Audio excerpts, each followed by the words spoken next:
বিজয়গড় উদ্বাস্তু করা। বাংলাদেশের আইন মন্ত্রকের উপদেষ্টা ভারতের বিরুদ্ধে দ্বিচারিতার অভিযোগ তুলেছে এই ঘটনা। ওনারা কমপ্লিটলি স্যারেন্ডার করে গেছেন রেডিক্যাল ফোর্সের হাতে। ওরা ওখানে সুস্থভাবে তথাকথিত বেআইনি প্রশাসন চালানোর জন্য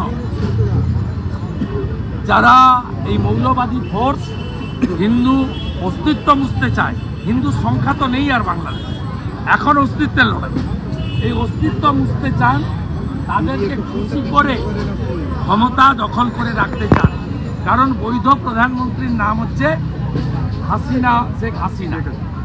আর এরা যারা আছে এরা অবৈধ, অত অবৈধ লোকরা গুন্ডাদের উপরে, সমাজ বিরোধীদের উপরে, আর ওই হামাস তালিবানদের মতো যে শক্তি ইসকনকে ধরিয়া ফেল, ধরিয়া ধরিয়া জবাই কর, এই স্লোগান যারা দেয়, যাদের মানসিকতা এইটা, যাদের মধ্যে মনুষ্য শক্তি নেই, হুঁশ যার আছে সেই মানুষ, হুঁশহীন মৌলবাদী ফোর্স, তাদের কাছে সারেন্ডার করে অবৈধ ক্ষমতা ভোগ করতে।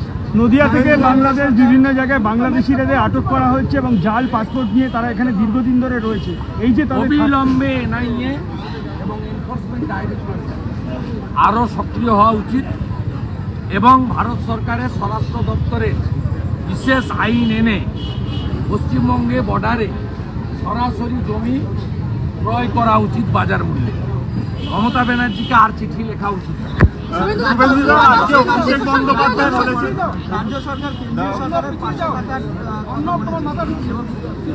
রাজ্য সরকার মানে তৃণমূল কংগ্রেস, তারা যখন বাংলাদেশে তথাকথিত ছাত্র জনতার নামে ঢাকাতে অবরোধ হয়েছিল, আমরা গুলি চালানোকে সমর্থন করি, তখন বাংলাদেশে হাসিনা ওয়াজেদের প্রশাসন গুলি চালিয়েছিল।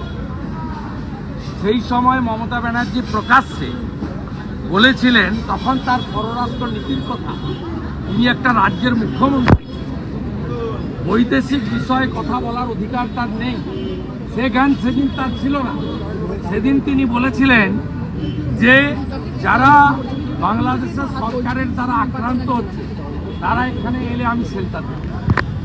আজকে যখন হিন্দুরা আক্রান্ত হচ্ছে, হিন্দু মন্দির ভাঙছে, তখন মমতা ব্যানার্জি বলছে যে এটা ভারত সরকারের বিষয়, আমার বিষয় নয়, আমরা দেশের সরকারের সঙ্গে আছি।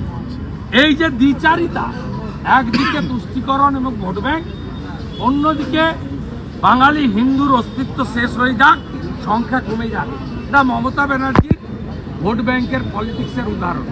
অন্যদিকে তার ক্ষমতা আছে, উনার মন্ত্রী সিদ্দিকুল্লাহ চৌধুরী গত পরশুদিন জামায়াত উলেমা হিন্দের সভায় তিনি নেমে সাংবাদিকদের বলেছেন যে বাবরি মসজিদ ধ্বংসের সময় বা ভাঙার সময় নরেন্দ্র মোদীজি নাকি বলেছিলেন, আমি তো শুনিনি কখনো বলেছেন বলে, যে এটা আমাদের দেশের আভ্যন্তরীণ বিষয়।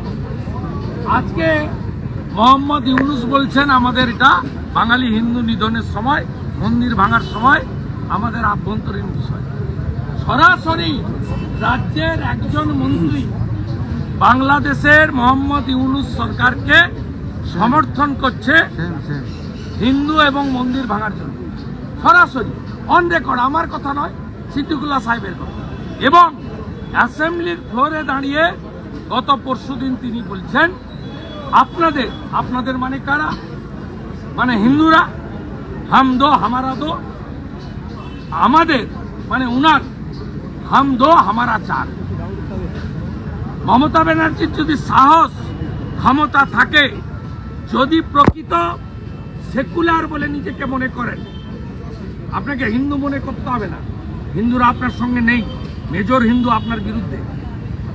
আপনি যদি তথাকথিত ধর্মনিরপেক্ষতা বলে থাকেন, তাহলে সিদ্দিকুল্লাহ চৌধুরীকে বহিষ্কার করুন মন্ত্রিসভা থেকে, তাহলেই বুঝবো যে আপনার কথা এবং কাজের মধ্যে মিল আছে। যখন ধর্মকর্তারা বলছেন যে কেন্দ্রে বিজেপির সরকার, বিজেপি এখানে আন্দোলন করছে, দিল্লিতে কি আন্দোলন করতে পারে, কারণ যেহেতু সীমান্ত বিষয় কেন্দ্র সরকারের বিষয়। অভিষেক বন্দ্যোপাধ্যায় বলছে যে বিজেপি এখানে ওনার কাছ থেকে শুনবো না, ওনার কাছ থেকে এসব জ্ঞান শুনবো না।